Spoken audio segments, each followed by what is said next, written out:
É toda a causa capaz de modificar o estado de movimento ou repouso de um corpo ou de o deformar. Então, nós temos três situações aqui de aplicação de força em um determinado corpo. A primeira situação, quando nós alteramos o estado de repouso de um corpo.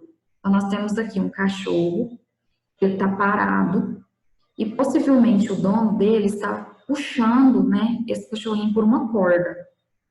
Então, se o corpo estiver em repouso e sobre ele atuar uma força, este pode entrar em movimento, que é o que vai acontecer com esse cachorrinho, né?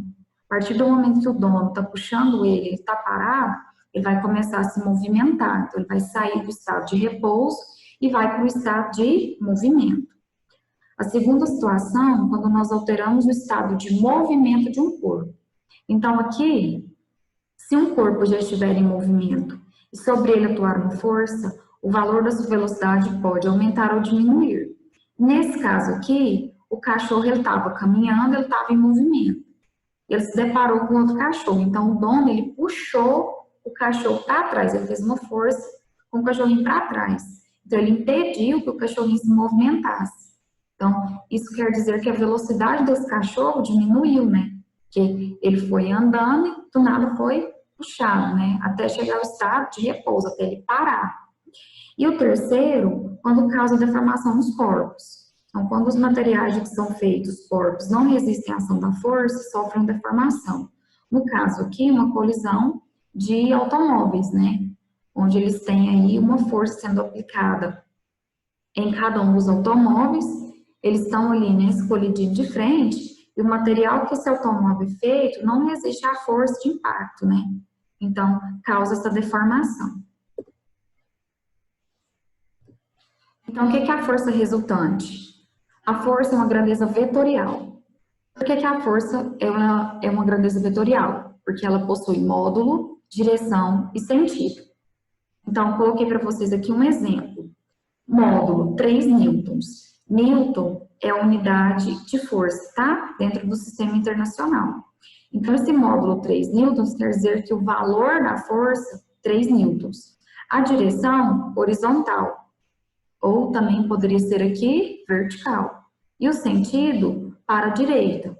Então, no caso, a direção aqui pode ser horizontal ou vertical, o sentido pode ser para a direita ou para a esquerda, tá? Então, nós temos aqui duas situações, né? Os vetores para a mesma direção e sentido, nós iremos somar, que é o caso aqui, ó, desse exemplo, né? Nós temos duas pessoas puxando esse cachorro, então, eles estão puxando aí para a mesma direção e para o mesmo sentido. E nós teremos vetores, né, para a mesma direção e sentidos contrários, então nós iremos subtrair. Porque aqui nós temos, né, uma força aí indo para a direita e outra para a esquerda. Então, os sentidos são contrários. Nós iremos subtrair. E o que é a força-peso? É a força de atração gravitacional que a Terra exerce sobre um corpo. De maneira geral, é uma tendência que tende a puxar, então, os corpos para o centro. Então, 1 kg de força é igual a 9,8 newtons. A fórmula que nós iremos utilizar para calcular será essa aqui, onde peso é igual a massa vezes a gravidade. Então, a força-peso, né, ela é dada em newton, a massa em quilograma, e a gravidade, ela vai ser 9,8 metros por segundo ao quadrado. Em alguns casos, nós veremos aí 10 metros por segundo ao quadrado. Aqui, né, não está escrito, mas 10 metros por segundo ao quadrado. Então, a gravidade na Lua é 6 vezes menor que na Terra. Por quê? Ó, 60 quilogramas na Terra e 6 quilogramas na Lua. Então, sempre a massa, tanto na Terra quanto na Lua, vai ser a mesma. O que vai mudar é o peso. E aí eu pergunto para vocês, massa e peso são a mesma coisa? Nós temos muito hábito, né, de, por exemplo, ir até uma farmácia ou se deparar com a balança e dizer, né, meu peso é 70 quilos, né, minha massa é 70 quilos, mas eles são a mesma coisa? E aqui responde, ó, massa e peso são grandezas diferentes. A massa, ela mede a quantidade de matéria de um corpo. Então, cada corpo vai ter uma determinada quantidade de matéria. E o peso mostra a relação da massa com a aceleração da gravidade local.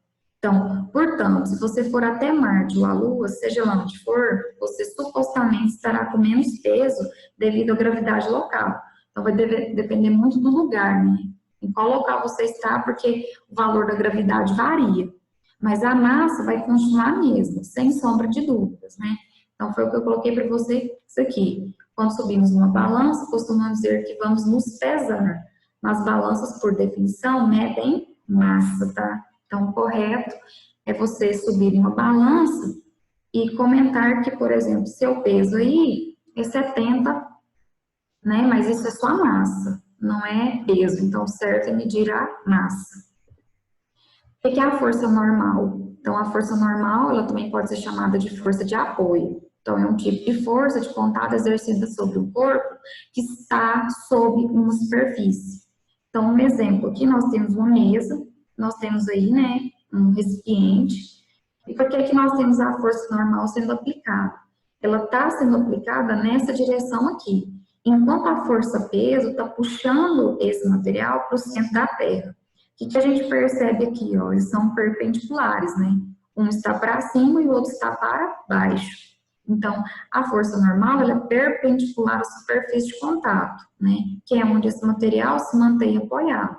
Então, aqui, pense na situação seguinte, nós temos aqui como se fosse uma rampa, e nós temos aqui uma caixa. Então, a força-peso está puxando, então, para baixo, e a força normal, ela, então, está aqui, né, em contato com a superfície, né, exercida aqui sobre a superfície. O que é a tração? Então, a força de tração age sobre um corpo quando a gente está puxando por um cabo, por uma corda ou por um fio. Então, a tração aqui, por que ela tem setinha? Porque ele é um vetor, né? Então, ela tem direção, que é a mesma direção do fio, o sentido, sempre no sentido que nós iremos puxar. Então, no caso aqui, nós temos, então, a força de tração sendo aplicada, né? Nós temos uma bola sendo aí puxado por uma corda. Aqui, né, nós também temos essa mesma força de tração, só que aqui no caso nós temos uma caixa e a pessoa está puxando essa caixa, né, que está ali apoiada sobre uma superfície. E aqui nós temos também a situação de uma esfera, né, que está sendo aí puxado por esse cabo. Então, a força de tração, sempre quando a gente está puxando algo por um cabo, uma corda ou um fio. A força elástica. Então, a força elástica é a força exercida sobre um corpo que possui elasticidade. Então, nós estamos falando aqui de molas, né? Então, por exemplo, uma mola, uma borracha, um elástico. Então, nós vamos ter essa força aí exercida. Então, o que a gente percebe aqui, ó? Sempre vai ter essa força que vai puxar essa mola, né? Ou essa borracha, ou elástico, ele vai ter esse mesmo movimento. O que é a força de atrito? Um atrito é um tipo de força que está presente quando duas superfícies entram em contato.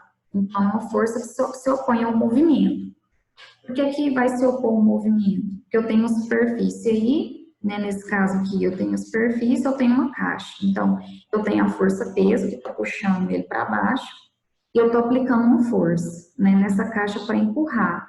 Por que eu tenho a força de atrito? Porque aqui eu tenho uma superfície que ela é rústica, né, então ela vai conseguir aí fazer com que essa caixa tenha um atrito, impedindo aí esse movimento dessa caixa, né, dificultando. Então, a gente pode até ver que a parte aí dessa superfície, ela é rugosa, então, é onde vai ocorrer o movimento. Então, um exemplo aqui, para colocarmos então em prática o que nós vimos no slide anterior. Uma pessoa que na Terra possui massa igual a 80 kg, qual é o seu peso na superfície da Terra e na superfície da Lua? Considere a aceleração gravitacional da Terra, 9,8 metros por segundo ao quadrado, e na Lua, 1,6 metros por segundo ao quadrado. No primeiro caso, vamos retirar aqui as informações do exercício. Então, primeiro na Terra. Está procurando qual que é o peso. A massa é 80 kg e a gravidade na Terra 9,8 metros por segundo ao quadrado. Agora, na Lua, procurando o peso, a massa é 80 kg, mas a gravidade é 1,6 metros por segundo ao quadrado. Então, nós iremos calcular qual é o peso na Lua e o peso na Terra. Primeiro, peso na Terra. Então, nós vamos utilizar a fórmula aqui, né? A força-peso igual a massa vezes a gravidade. Então, a força-peso é igual a massa equivale a 80 vezes a gravidade na Terra, 9,8. Então, quando a gente multiplica aqui, o peso na Terra é 784 newtons, né? Newton, porque é a unidade de força, né? Da força-peso. Então, o peso na Lua, qual vai ser? Então, a massa é 80, a gravidade na Lua 1,6. Quando a gente multiplica aqui, então, o peso na Lua, 128 newtons. E aqui o outro exemplo. Um astronauta com traje completo tem massa de 120 kg. Determine sua massa e seu peso quando for levado para a Lua, onde a gravidade é aproximadamente 1,6 metros por segundo ao quadrado. Então, aqui nós temos a seguinte informação, que a massa, então, desse astronauta é 120 kg, a gravidade, né, na Lua, 1,6 metros por segundo ao quadrado, ele está procurando o peso. Então, força-peso é igual a massa vezes a gravidade. Então, a força-peso será a massa, 120 kg, vezes 1,6, que é a gravidade. Então, peso, 192 newtons. Só que nós vimos no slide anterior que a massa na Terra e na Lua vai ser a mesma, né? Então, a massa, nesse caso aqui, do astronauta na Lua é 120 kg. Então, no caso, é o mesmo valor